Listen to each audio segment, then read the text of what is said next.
Em nome do Pai, do Filho e do Espírito Santo. Amém. Ave Maria, cheia de graça, o Senhor é convosco. Bendita sois vós entre as mulheres, e bendito é o fruto do vosso ventre, Jesus. Santa Maria, Mãe de Deus, rogai por nós, pecadores, agora e na hora de nossa morte. Amém. São Felipe Neri, rogai por nós. Nossa Senhora de Fátima, rogai por nós.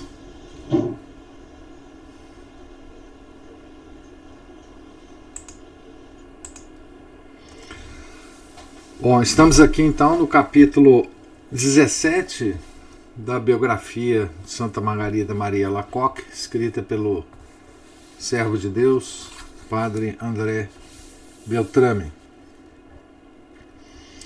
Segunda revelação, sentidas queixas, a comunhão da primeira sexta-feira do mês e a hora santa, da morte à vida, dúvida angustiosa.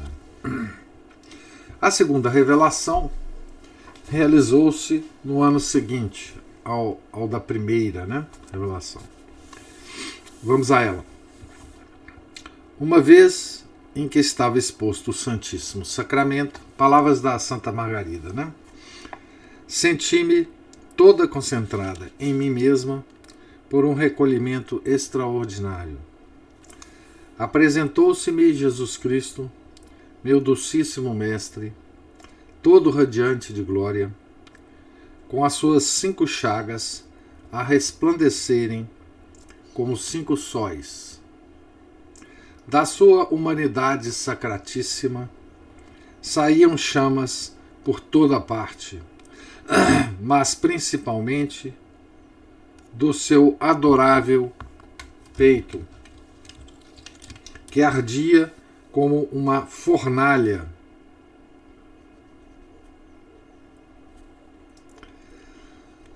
Abrindo-o, descobriu-me ele o seu amantíssimo coração,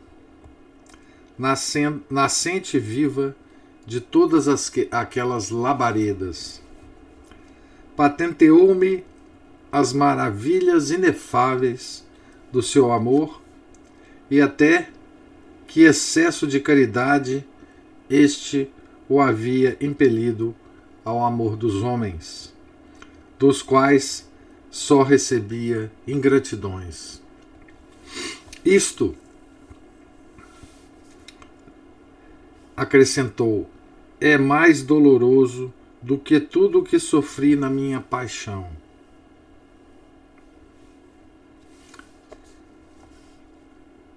Tanto que, se me retribuíssem o que fiz com algum sinal de amor, teria por pouco tudo o que sofri por eles e quisera, se possível fosse, fazer ainda mais. Entretanto, só correspondem com friezas e repulsas a todas as minhas solicitudes. Dá-me, ao menos tu, esta alegria, suprindo quanto puderes a sua ingratidão. Então, aqui uma frase muito significativa de Nosso Senhor, é que essas ingratidões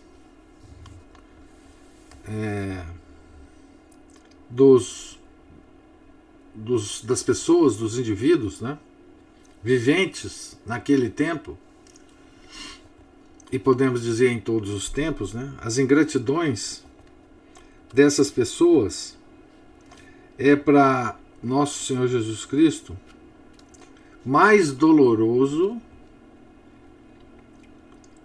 do que todos os sofrimentos que ele sofreu na sua paixão.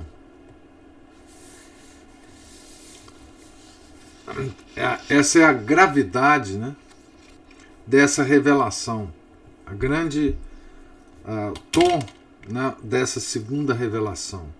Ele sofre mais hoje com a nossa ingratidão do que sofreu na sua paixão. E lembremos só as dores que ele sofreu na paixão.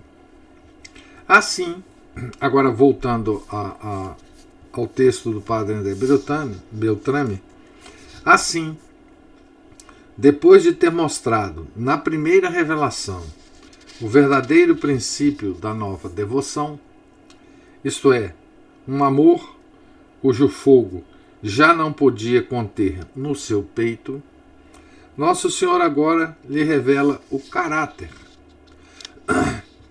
Será uma reparação honrosa, uma expiação de todos os delitos do mundo, uma consolação para o seu coração abandonado. Margarida, humilde, desculpou-se, alegando a sua insuficiência. Toma, replicou-lhe Jesus, o com que possa suprir ao que te falta. E dizendo isso, abriu-se o coração divino e desprendeu-se dele uma chama tão ardente que lhe fez pensar ficaria toda consumida. Não podendo resistir-lhe ao ardor, pediu ao Senhor tivesse compaixão da sua fraqueza. Jesus respondeu-lhe que não temesse, pois ele seria a sua força. Pediu-lhe duas coisas para dispô-la ao cumprimento dos seus desígnios. Em primeiro lugar, que comungasse todas as sextas-feiras de cada mês, as primeiras sextas-feiras de cada mês, para reparar as injúrias que recebia no Santíssimo Sacramento. Em segundo lugar, que se levantasse todas as semanas na noite de quinta para sexta-feira, entre as 11 horas e a meia-noite, e se prostrasse durante 1 hora, com a face à terra, em expiação de todos os pecados dos homens, e para consolar o seu coração deste sensível abandono, do qual o sono dos apóstolos no Jardim das Oliveiras era apenas um ligeiro anúncio e uma pálida imagem. Lembremos que esse fato se passou exatamente numa quinta-feira, né? Que ele sofrendo no Jardim das Oliveiras, os apóstolos dormiam, né? Dormiram sem a menor sensibilidade para o que ia acontecer, né?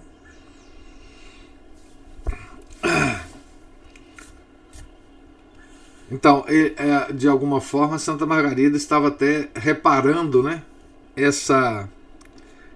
esse ligeiro anúncio, né, do que todos nós faríamos depois, né, que foi exatamente esse sono dos apóstolos.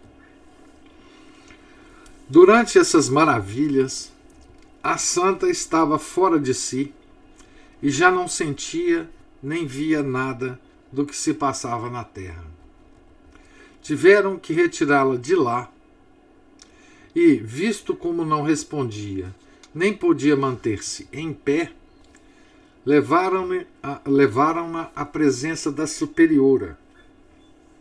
A voz da obediência chamou-a a si.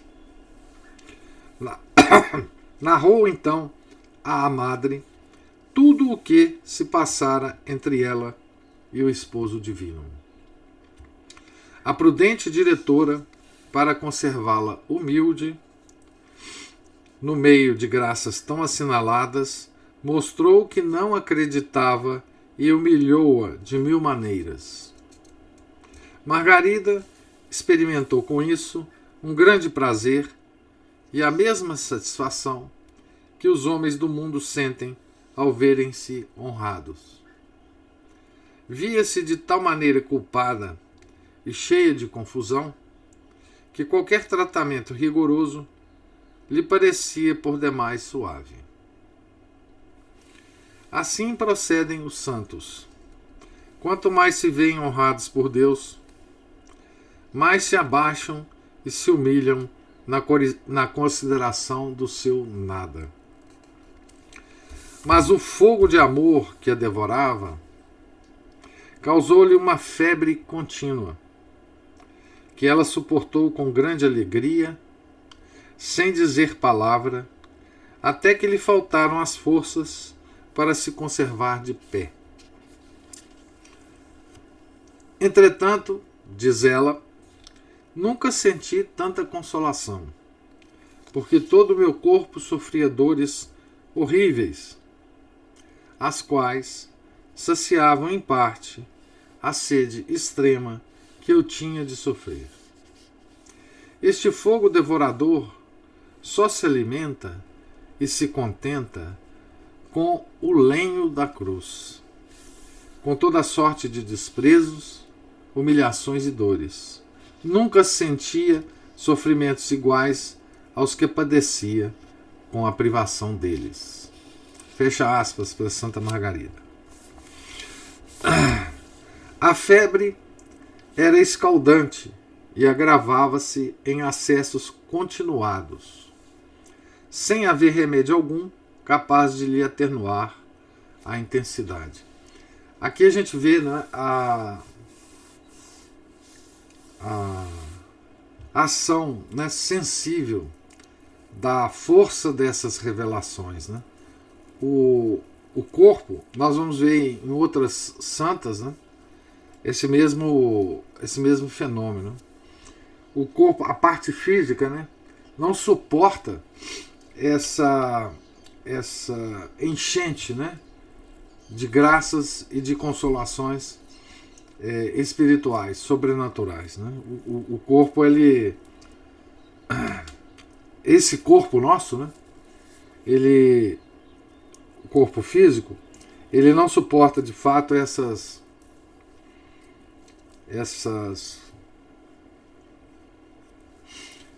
demonstração, né, do amor de Jesus Cristo por seus santos, né? O corpo glorioso certamente suportará, mas esse corpo agora que nós temos, né, ele não suporta, né? Não há como suportar. Por isso, inclusive, nós temos que, quando formos para o céu, terá que ser como o corpo glorioso, né? A gente vê, por exemplo, que num sonho de João Bosco, né, que ele sonhou que estava no céu, mas na verdade estava na antessala do céu, ele pediu ao São Domingos Sávio, né, para que desse a ele para que deixasse ele entrar no céu, só para dar uma, né, só para ter uma visão. E São Domingos Sávio falou assim: não, você não pode, porque você não conseguirá, né, sobreviver. E aí ele pediu um sinal, um vestígio do céu, e foi mostrado a ele, os sentidos dele sentiram esse vestígio como um raio muito forte, uma luz muito forte que o jogou para fora da cama, né? Ele estava sonhando, e quando ele acordou porque essa visão do céu o jogou fisicamente para fora da cama, né? Então, esse contato do nosso corpo com as graças de Deus assim abundantes como esses santos têm, quer dizer, o corpo não suporta, né? E causam uma série de problemas para o corpo, né?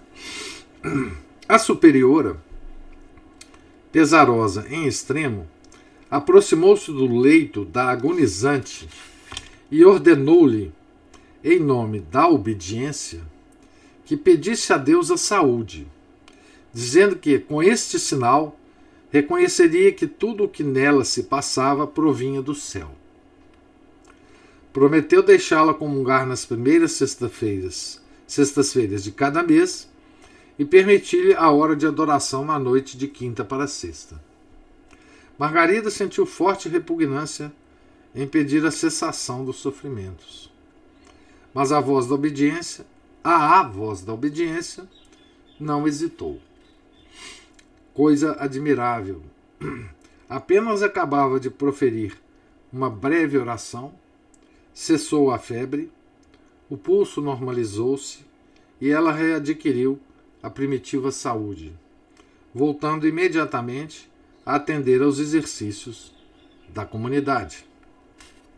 Jesus, porém, que conforme lhe prometera, queria iniciá-la nas dores da sua paixão, depois de a ter curado, permitiu que fosse amargurada de um modo atroz.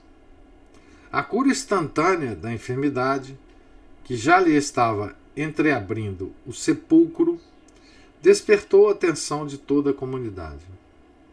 E a superiora julgou oportuno mandar examinar por pessoas competentes as graças assinaladas que ela recebia. Então aqui de novo nós vemos o cuidado, né, que a igreja tem para com esses fenômenos, né, para saber exatamente qual é a origem desses fenômenos. Porque a igreja sabe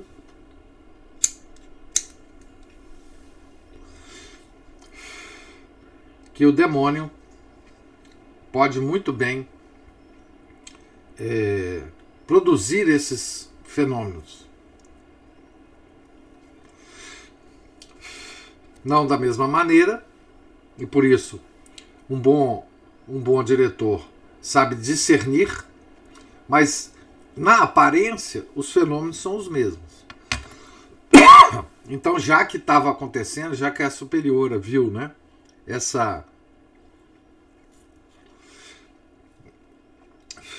essas coisas extraordinárias acontecendo com Santa Margarida, não é?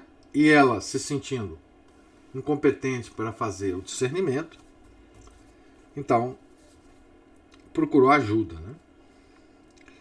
A santidade da irmã era evidente. Tendo, porém, 26 anos de idade e só 2 de profissão, não poderia ela ser iludida pelo espírito maligno transfigurado em anjo de luz? As visões que ela narrava eram extraordinárias, inauditas. Não seria prudente pedir conselhos a pessoas instruídas? Parece, porém, que nas conferências que teve com seus examinadores, a santa... Então, teve um exame, né, desses fenômenos, né? A santa, tímida e humilde como era, se tivesse explicado mal, sendo-lhe por esse motivo pouco favorável o julgamento. Disseram-lhe que em todas aquelas visões havia muita fantasia, um pouco do seu temperamento e talvez mesmo algumas ilusões do espírito maligno. Então essa foi o relatório, né, dessa comissão. Aqui não há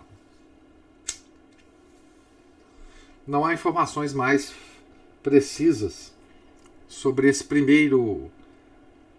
primeira análise, né,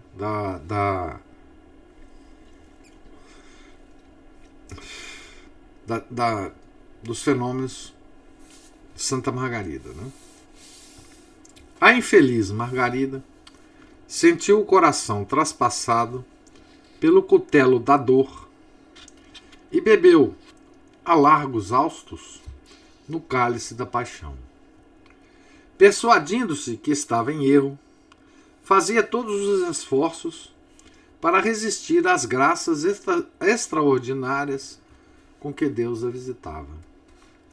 Como, porém, nada conseguia, sobreveio-lhe a dúvida cruel de que tivesse sido abandonada. É impossível descrever as inquietações e as angústias que sobrevieram à sua alma. Abandonada assim às agonias do Getsemane, Jardim das Oliveiras, né? Um dia em que experimentava todas as dores do Calvário e expandia o seu coração angustiado aos pés do Santíssimo Sacramento, seu único conforto e refúgio no meio do abandono total dos homens, pareceu-lhe ouvir uma voz dizer-lhe: tem paciência e espera que venha o meu servo. Não compreendeu de pronto a que eludiam aquelas palavras, mas estas calaram-lhe no espírito como celeste bálsamo, pois entendeu que Deus viria em seu auxílio em tempo oportuno. Então Deus vai enviar um servo para resolver a questão, né? Capítulo 18. O enviado do céu. A terceira revelação. A festa solene do Sagrado Coração de Jesus. As primícias das adorações ao Coração Divino. A união de 3 corações. Deus Nosso Senhor lhe enviava de fato um religioso dotado de eminente virtude e ciência profunda, para esclarecê-la nas suas dúvidas e assegurar-lhe que, vindo do céu todas as suas visões, nada havia que temer. Esse religioso foi por Deus escolhido entre os padres da Companhia de Jesus, para recompensar esta congregação dos serviços prestados à Igreja. Os padres da Companhia tinham educado boa parte da juventude europeia, civilizado o Paraguai, evangelizado o Japão, derramado o seu sangue em 1000 regiões inóspitas, enriquecido a civilização de numerosas descobertas, posto um dique poderoso à heresia protestante e jansenista, e embalsamado o mundo com o perfume das mais belas virtudes. Padre André Beltrame esqueceu do Brasil, né? Nós fomos também evangelizados, né, pelos jesuítas.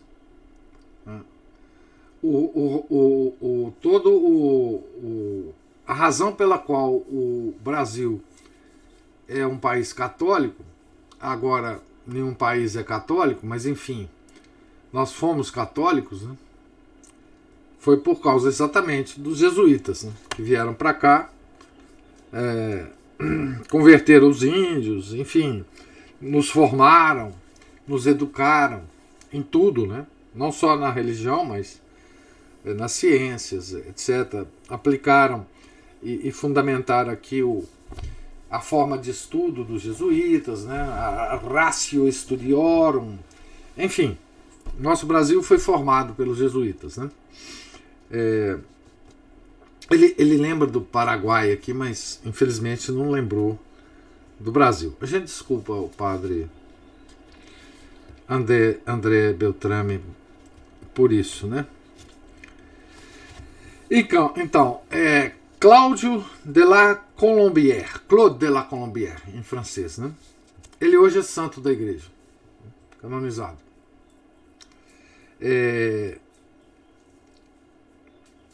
Então, Cláudio de la Colombière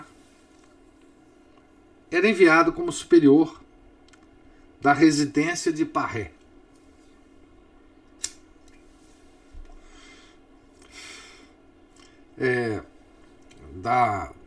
Dos jesuítas, né? Da residência dos jesuítas em Parré. Convidado a fazer uma conferência às irmãs da Visitação, apenas Margarida o divisou, pareceu-lhe ouvir essas palavras: é este o que eu te envio. Parece que Deus revelara àquele padre tudo o que se passava na alma da santa. Porquanto, na confissão, lhe falou como se de há muito a conhecera, apesar de nunca ter estado em Parré, nem em Hautecort. Pouco tempo depois, teve o padre de la Colombière uma conferência com Margarida, a qual lhe manifestou todas as graças de que o Senhor acumulava, os juízos pouco favoráveis que recebera, e a dúvida angustiosa de ser presa das astúcias do espírito maligno. Então, a própria Santa Margarida estava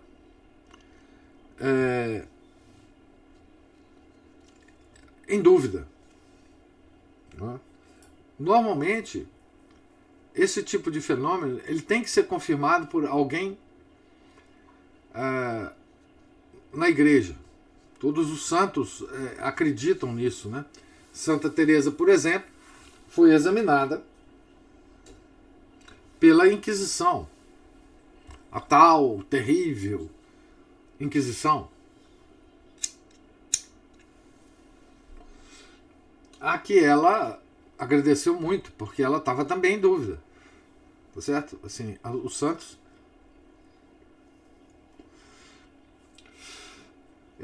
quando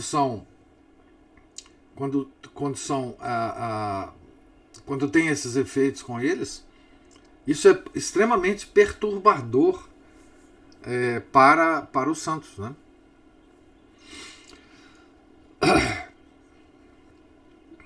O santo religioso assegurou-lhe que nada havia a temer no que ela praticava, uma vez que não se afastasse nem uma linha da voz da obediência,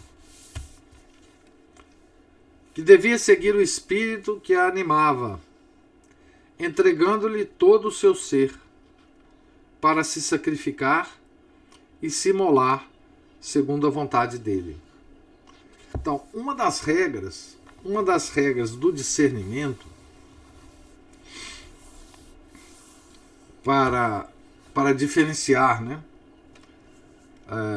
as manifestações do demônio das manifestações de Deus é se assegurar de que a pessoa, sob essa influência, né, se mantenha obediente ao seu superior. Porque o espírito maligno não se mantém obediente. A razão é essa, né?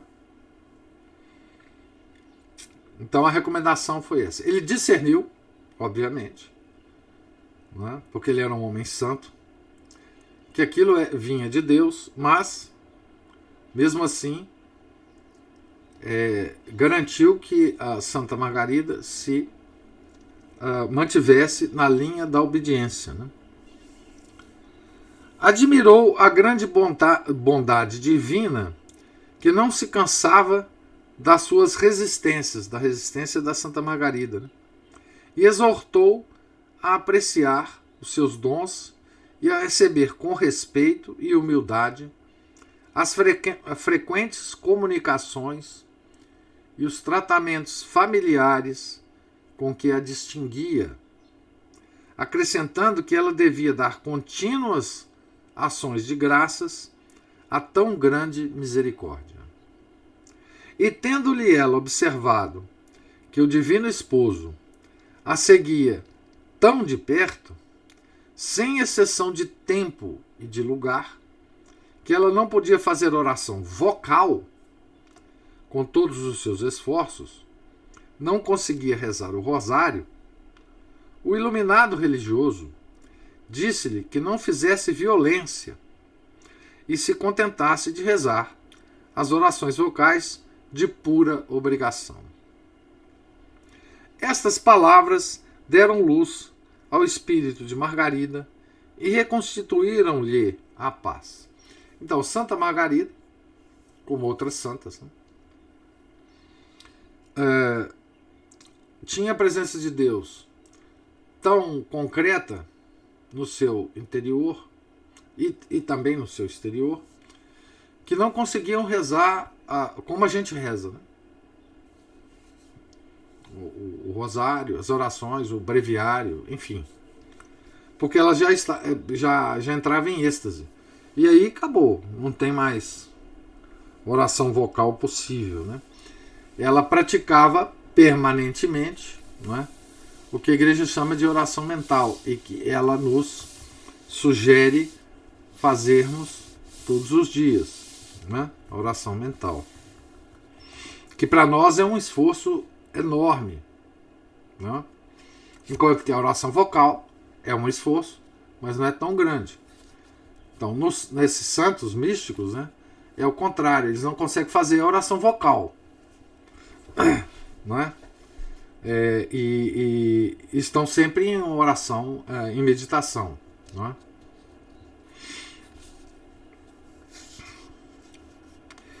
Entretanto, aproximava-se o grande dia da terceira visão, até que a humilde donzela, até aqui, a humilde donzela tinha recebido favores íntimos e Jesus lhe pedira práticas individuais. Agora, devia confiar-lhe a missão pública de tornar conhecido e amado o seu adorável coração e conseguir que toda a Igreja, desde o Papa, que cinge a tiara suprema, até a humilde monja do claustro, desde o príncipe até o vassalo, viesse prostrar-se diante dele para lhe render homenagem. Isso para uma monja reclusa. Veja que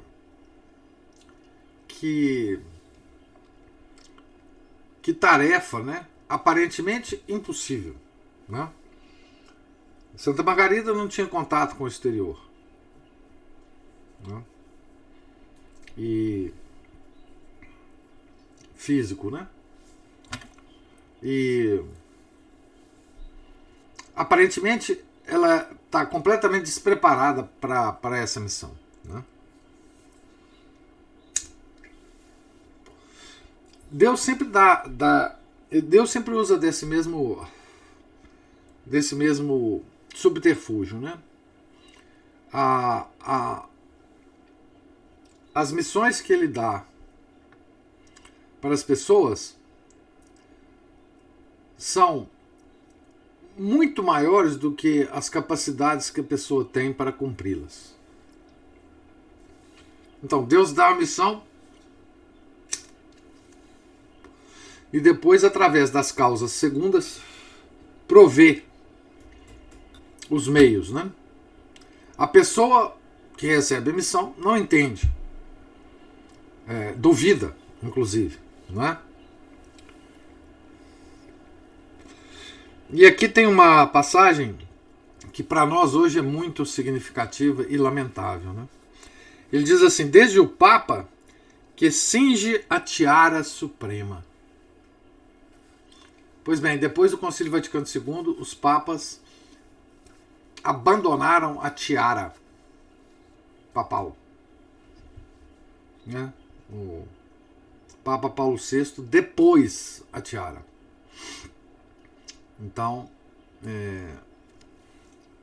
quando os papas são eleitos, né, eram eleitos, a primeira coisa que eles recebiam era a tiara papal, né, o símbolo do poder papal. Hoje não mais, infelizmente. Os papas, então, depuseram, né, por vontade própria, esse símbolo do poder espiritual do Papa sobre tudo. Não é de admirar que a igreja está como está e o mundo está como está, né? Depois desse ato do Papa Paulo VI, né? Então, essa é só uma nota de lamento aqui, minha, pessoal. Vocês me desculpem, né? Mas quando eu vejo menção à tiara papal, eu não consigo deixar de lembrar, né, desse fato. Mas continuemos. Era durante a oitava do Santíssimo Sacramento, a 16 de junho de 1675. Essa vai ser a terceira revelação. Né? Então, 16 de junho de 1675. A santa estava ajoelhada, com os olhos fitos no tabernáculo. De repente, apareceu-lhe Nosso Senhor sobre o altar e, mostrando-lhe o seu divino coração, disse-lhe, palavras de Nosso Senhor narrada pela Santa Margarida na sua autobiografia. Eis aqui o coração que tanto amou aos homens, nada poupando, até definhar e consumir-se para dar testemunho do seu amor. E eu, neste mistério de amor, da maior parte dos homens, só recebo ingratidões, irreverências e sacrilégios, friezas e desprezos com que me afligem neste sacramento de amor. E o que me é mais doloroso, acrescentou com um acento que calou profundamente no coração de Margarida. O que me é mais doloroso é que esses corações a mim consagrados. Na verdade deve ser esses corações a mim consagrados, né? Então, aqui ele está reclamando, com razão, de todos os fiéis, não é? Mas ele acrescenta, e o que me é mais doloroso, né, são esses corações a mim consagrados. Aqui talvez tenha um erro de texto aqui. Depois eu confiro lá na autobiografia.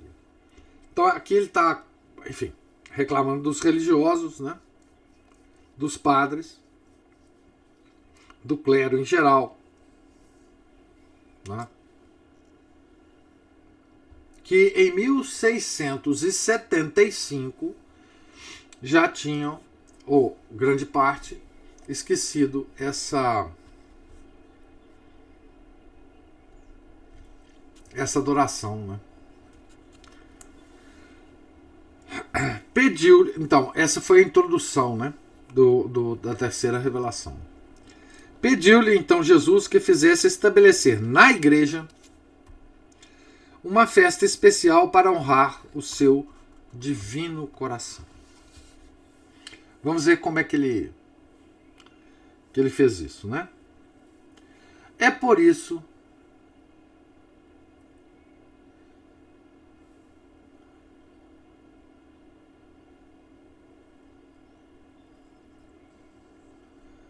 talvez esteja certo, né?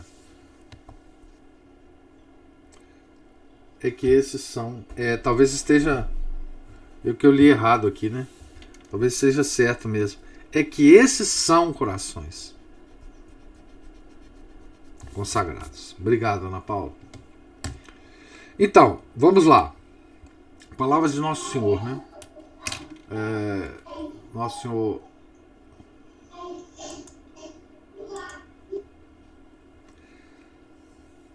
É por isso que te peço que na primeira sexta-feira, depois da oitava do Santíssimo Sacramento, me seja dedicada uma festa particular para honrar o meu coração, participando naquele dia da Santa Comunhão e fazendo honrosa emenda e reparação decorosa pelas indignidades que ele recebe. E eu te prometo que o meu coração se dilatará para expandir com abundância as riquezas do seu amor sobre todos aqueles que lhe prestarem essa honra ou procurarem que por outrem lhe seja prestada.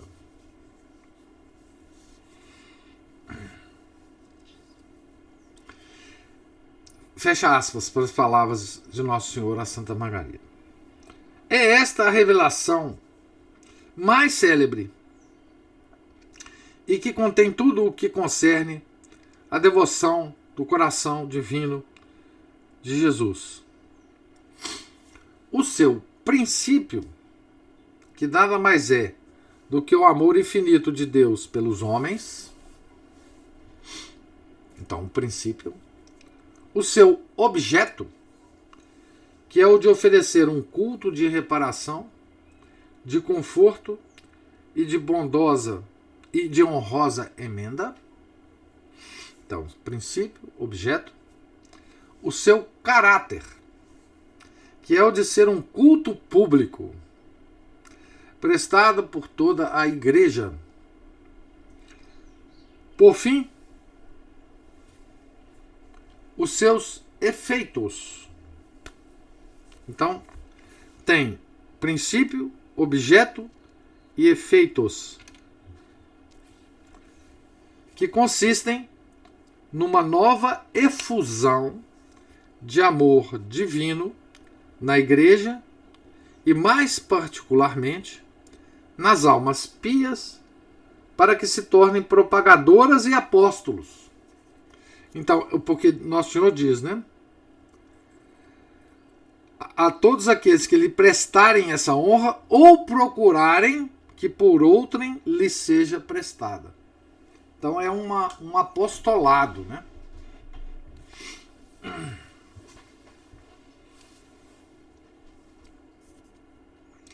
Princípio, objeto, caráter e efeito.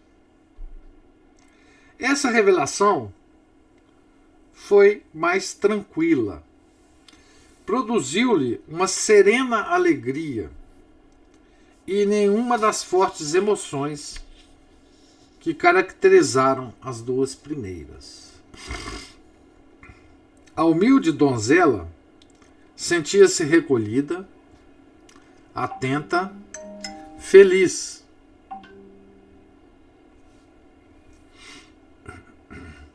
Admirou-se unicamente da missão que lhe era confiada e perguntou a Jesus como deveria proceder. O esposo divino respondeu-lhe que fosse ter com seu servo, o qual lhe tinha sido por ele expressamente enviado, o padre de la Colombière, santo, né? Santo Cláudio de la Colombière. O venerável padre de la Colombière, ouvindo a narração daquela visão maravilhosa, pediu-lhe que lhe a desse por escrito, a fim de a estudar atentamente e meditá-la na oração e no recolhimento.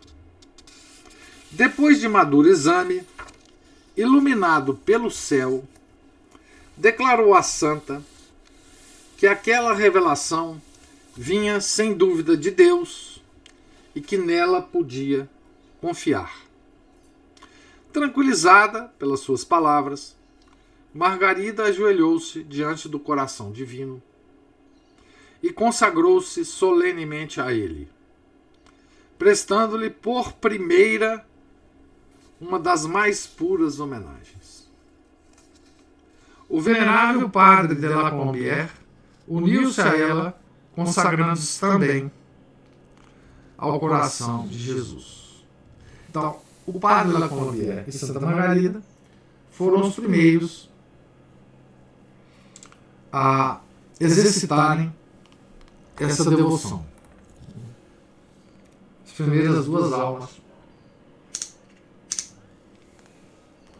a se consagrarem ao coração de Jesus. Era na sexta-feira, 21 de junho de 1675, o dia seguinte ao da oitava de Corpus Christi, exatamente o designado pelo Divino Salvador para se celebrar a festa em toda a cristandade. Então, nós vemos aqui a festa sendo celebrada pela primeira vez por duas almas escolhidas, né? O que deve ter alegrado muito o Sacratíssimo Coração de Jesus, né? Assim recebia, na pessoa de um santo sacerdote e de uma humilde donzela, as primícias daquelas adorações que a Santa Igreja inteira, de levante a poente e do setentrião ao meio-dia, devia prestar-lhe dentro em breve.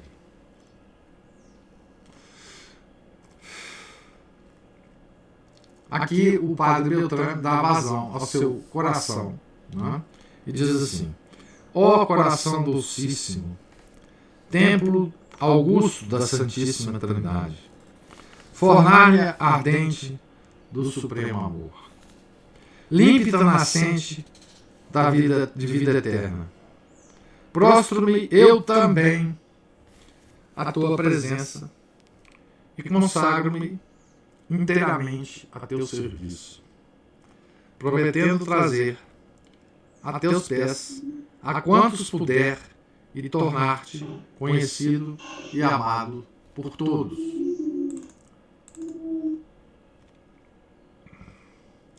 Comunica, eu te suplico, o meu coração, ao meu coração, uma centelha do teu amor ardente, para que ele se consuma em holocausto, e só por vós palpite. Quero viver ao sopro suave da tua devoção e morrer apertando o teu coração contra o meu, dormindo o sono da morte sobre o teu peito adorável, a imitação do discípulo amado. Essa oração do padre Beltrame, a gente pode copiar, né, e fazê-la. É uma belíssima oração. É um, digamos assim, um presente, né, para quem lê, né, essa biografia, né. Ele tem várias pequenas orações ao longo da biografia, né. Vocês já perceberam isso com certeza. Mas essa é belíssima, né? Então, é um presente aqui para os leitores, né? É uma bela oração de consagração de si mesmo, né? Ao Sacratíssimo Coração de Nosso Senhor, né? Então agora ele volta, diz: depois da Santa Comunhão, Margarida foi arrebatada em espírito e viu o Divino Coração sob a forma de uma fornalha ardente a despedir chama de todas as partes. Viu depois outros dois corações, a do padre de La Colombière e o seu, os quais iam unir-se e abismar-se naquelas chamas. Ao mesmo tempo, ouvia-se, abre aspas, é assim que o meu santo amor une para sempre estes três corações. Fecha aspas. Certamente Nosso Senhor falando isso para ela, né? Jesus acrescentou que queria que aqueles dois corações fossem, no seu coração divino, como irmão e irmã que repartem igualmente a herança de seu pai. Precisamente assim se tornariam participantes dos tesouros de graças que encontrariam na união com ele. Mais de 2 séculos já se passaram desde aquele dia memorando, e a devoção ao Sagrado Coração de Jesus espalhou-se por todo o mundo. Isso, Padre Beltrame, escrevendo no final do século XIX. Na primeira sexta-feira de cada mês, a mesa eucarística enche-se de almas piedosas que desejam ressarcir o coração divino dos ultrajes e dos desprezos dos homens.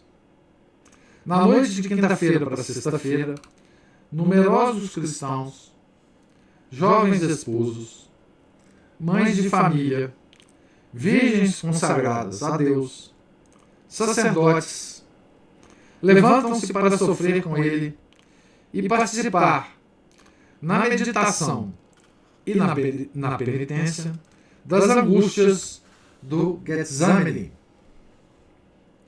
Por toda parte, na primeira sexta-feira, depois da oitava do Santíssimo Sacramento, o coração do mundo católico palpita de amor por ele.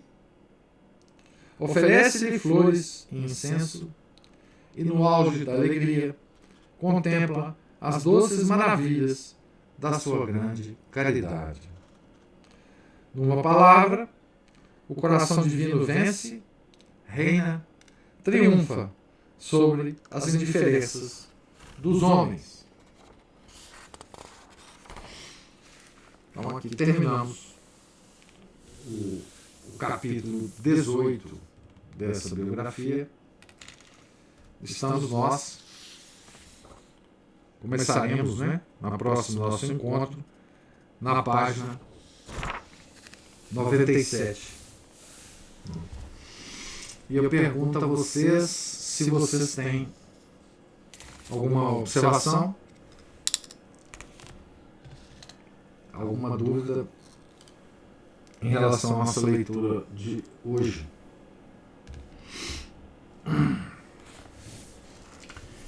Então, não tendo, Deus lhes pague paciência e generosidade de ficar me escutando aqui. Tenham todos um santo dia. E nos encontraremos então amanhã, na próxima leitura. Em nome do Pai, do Filho e do Espírito Santo. Amém. Ave Maria, cheia de graça, o Senhor é convosco. Bendita sois vós entre as mulheres, e bendito é o fruto do vosso ventre, Jesus. Santa Maria, Mãe de Deus, rogai por nós, pecadores, agora e na hora de nossa morte. Amém. Santa Margarida Maria Lacoque, rogai por nós. Santo Cláudio de la Colombière, rogai por nós. São Felipe Neri, rogai por nós. Nossa Senhora da Aparecida, rogai por nós. Em nome do Pai, do Filho e do Espírito Santo. Amém.